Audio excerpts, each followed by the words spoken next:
ini diawali dengan kisah pada tahun 1977 di wilayah Michigan di sebuah rumah tempat ngejogrok para mumunan. Terlihat seorang cewek imut bernama Laurie yang sedang berusaha lari ngiprit dari kejaran psikopat.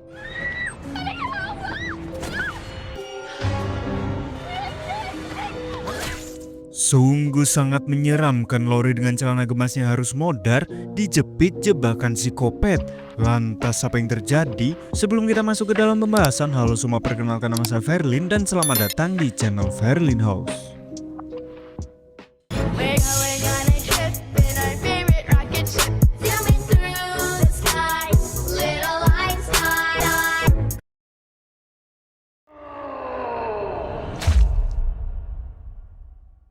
Singkat cerita, 7 tahun kemudian, scene beralih pada perjalanan sekelompok para jamet yang sedang OTW menggunakan bis sekolah untuk healing-healing cantik. Di dalam bis terlihat mereka sedang asik melakukan kegiatannya masing-masing. Hingga setelah beberapa jam perjalanan, si Kiting yang bernama Wesley menanyakan berapa lama lagi kita akan sampai. Lantas si sopir Genjo berkata, jika mungkin saja sekitar 30 menit lagi kita akan sampai. Lalu tiba-tiba sialnya, perjalanan mereka pun harus terhambat akibat bis yang mereka kendarai kehabisan bahan bakar etanol. Di tengah kebingungan mereka pun heran dengan para cewek yang pergi entah kemana. Told you I was gonna get you laid.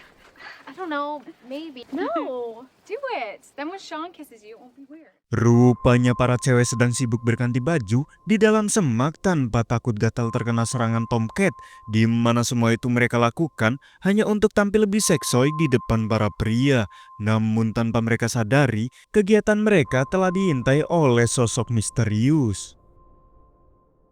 Saat kembali berkumpul, cowok so asik bernama Benny tiba-tiba saja meminta Genjo untuk mencari bantuan. Mentang-mentang cupu, si gembrot Genjo selalu saja menjadi babu dalam circle ini. Merasa tidak tega, cewek pung bernama Marlin memutuskan untuk menemani Genjo. So bogus, all by myself? I believe everything happens for a reason, even if we don't know what it is. Dirasa hanya suara tupai lompat, mereka pun tidak terlalu mempedulikannya. Sementara di sisi lain, Genjo dan Marlin sedang mencari bantuan dan tiba-tiba saja menemukan sebuah kotak surat yang bertuliskan Joat. Tak cuman itu, mereka pun melihat sebuah rumah terbengkalai yang mungkin saja bisa digunakan untuk bermalam sampai besok pagi. Dirasa ide bagus, mereka pun berniat untuk memberitahu para circle-nya. Sementara di dalam rumah terbengkalai, seorang pemburu bajing terlihat sibuk mengolah hasil buruannya. Tanpa ia tahu, sosok misterius sedang mengendap-endap di belakangnya.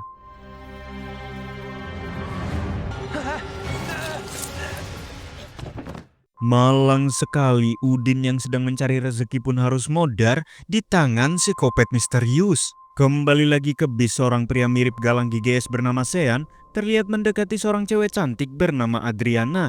Dengan gombalan khas buaya buntung, Sean berkata jika kecantikan Adriana sangat membuat isi celananya menggonggong tak tertahankan.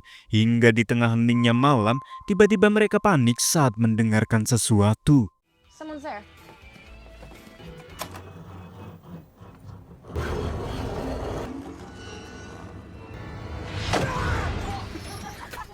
Dasar kadal, rupanya itu adalah prank yang dilakukan oleh Genjo dan juga Marlin.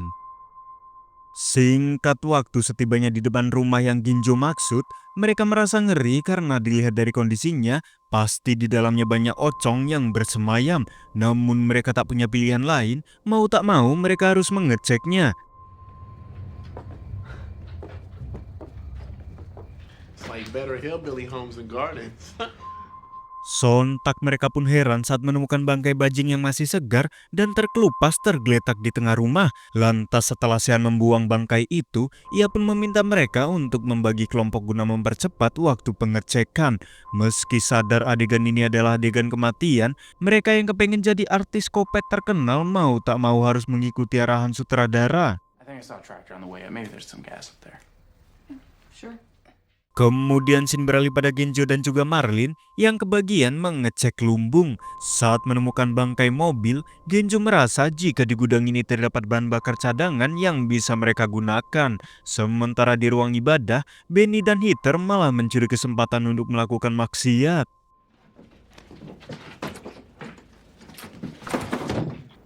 Jesus! What's wrong? Mendengar suara jeritan, Genjo meminta Marlin untuk mengeceknya, sementara ia akan mencari kacamatanya yang terjatuh. Boom! Manjai sekali, Genjo yang rabun malah harus bertemu dengan sosok psikopat. Kembali ke rumah, sontak mereka pun ngeri parah saat melihat tengkorak dan organ manusia yang ditata dan dipajang seperti sebuah persembahan. Hingga saat Marlin datang, Wesley yang teringat cerita dan katanya menduga jika semua ini merupakan perbuatan psikopat legendaris 7 tahun yang lalu, yang merupakan seorang kanibal bernama Joad.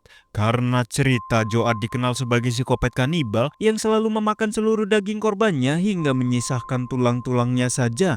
Di saat itu pula Adrian yang menemukan kalung pun shock parah saat menyadari jika kakaknya yang hilang 7 tahun lalu ternyata di tempat ini. Ternyata cewek yang matoi di scene awal tadi adalah kakaknya Adriana yang bernama Laurie. Di tengah-tengah kepanikan, mereka yang teringat pada Genjo pun bergegas untuk kembali ke lumbung. Do you remember what we talked about in anthropology? Sontak Sean pun syok parah saat melihat Genjo ditempel seperti cicak. Namun tanpa pikir panjang, Adriana yang kasihan malah berlari untuk menolong Genjo. Boom! Malang sekali akibat kebodohannya, Adriana pun harus mengalami mules ekstrim setelah memakan jebakan secara mentah-mentah.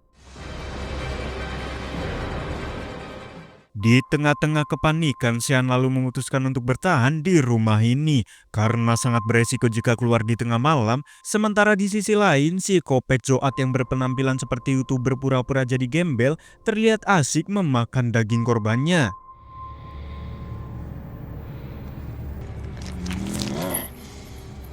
Kembali pada para remaja jamet, setelah mempersiapkan senjata ala kadarnya, mereka yang khawatir masih ada akses masuk berinisiatif untuk mengeceknya. Hingga saat mereka memasuki basement, tanpa disadari si psikopat Joad sudah berada di tempat ini.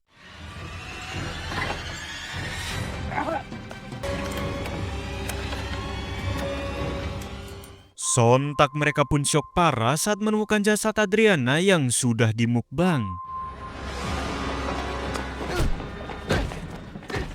Anjay sekali, Sean yang paling belakang malah tertangkap dan kini di tengah kepanikan ia pun berusaha keluar melalui pintu belakang.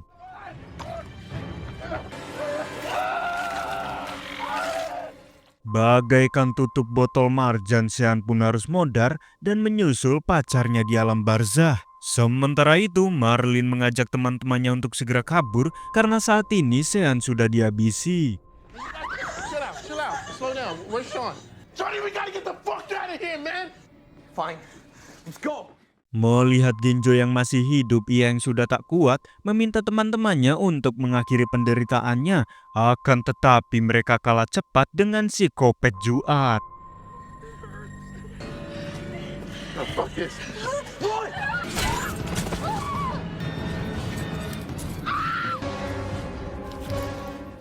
Kemudian scene beralih pada Wesley dan Marlin, di mana mereka yang terpisah terlalu panik dan malah kembali masuk ke dalam rumah. Di tengah rasa was-was, Wesley meminta Marlin untuk menunggu, sementara ia akan mengecek keadaan sekitar. Naas sekali, Wesley pun harus menjadi korban berikutnya setelah si psikopat membuatnya kelilipan beling. Di saat itu pula, Ben yang melihat Marlin nyiprit menembus semak langsung mengajak pacarnya untuk bersembunyi di dalam mobil. Sesaat kemudian di tengah persembunyian, Benny berusaha menenangkan pacarnya yang ketakutan. Ia pun yakin si psikopat Joad itu tidak akan menduga jika kita bersembunyi di dalam mobil rongsok. Sontak mereka pun panik parah Saat anjay piaraan Heather malah mengeluarkan suara nggak jelas, Benny pun meminta Heather untuk menenangkannya karena kalau ketahuan sudah pasti kita autolokot dari dunia ini. Dirasa tidak ada cara lain, Heather pun terpaksa melakukan sesuatu. It's gonna be okay.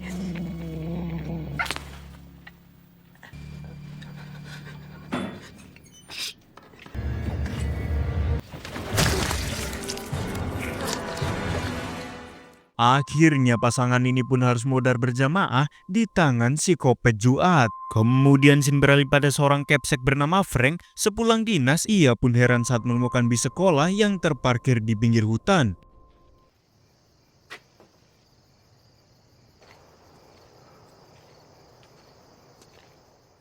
Di tengah keheranan, Frank yang menemukan jejak kaki tiba-tiba saja memiliki jiwa detektif dengan berinisiatif untuk mengeceknya. Bagaikan monyet rupanya selama ini Jamie masih bisa selamat dengan bersembunyi di atas pohon jati. Lantas Marlin berkata, jika hanya kita berdua saja yang masih hidup, sedangkan yang lainnya sudah pada matoy. Di tengah rasa putus asa, Marlin yang sudah lelah berlari meminta Jamie untuk pergi mencari bantuan. Sementara Marlin memilih untuk menunggu di tempat ini. Hingga saat Jamie mulai beranjak, ia pun senang saat menemukan kayu jati. Lalu tiba-tiba di sisi lain, Frank yang baru tiba di rumah tua seketika heran saat melihat Jamie yang ketakutan sambil membawa kayu jati. Di tengah kepanikan, Jamie berkata jika semua temannya telah tewas dihabisi psikopat Juat.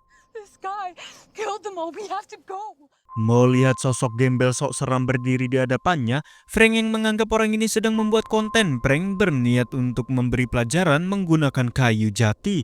Sementara di dalam, Jamie pun berharap om-om nekat itu bisa menang melawan psikopat. Dikira keras, ternyata sesak napas. Jamie yang melihat Frank sudah menjadi jeruk peras langsung ngibrit kabur. Betapa syoknya Jamie saat melihat kepala Adriana sudah ngelotok tak berwajah.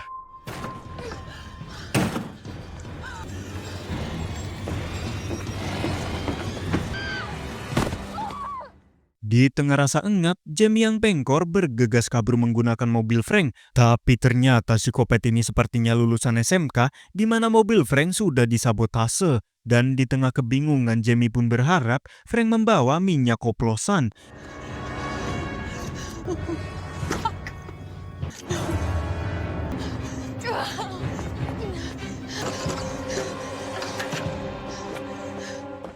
Setelah mengisi bensin, Jamie pun bergegas pergi dari tempat ini.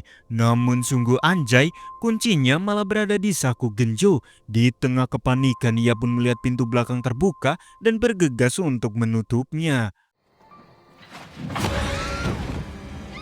Bagaikan membuka portal, tiba-tiba saja psikopat berada di dalam bis.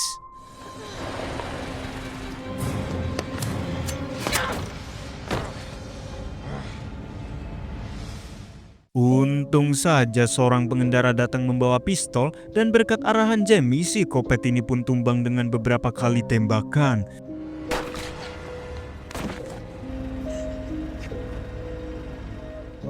Beberapa saat kemudian, seorang kapolsek bernama Eric meminta petugas otopsi untuk membawa jasad gembel ini ke rumah sakit.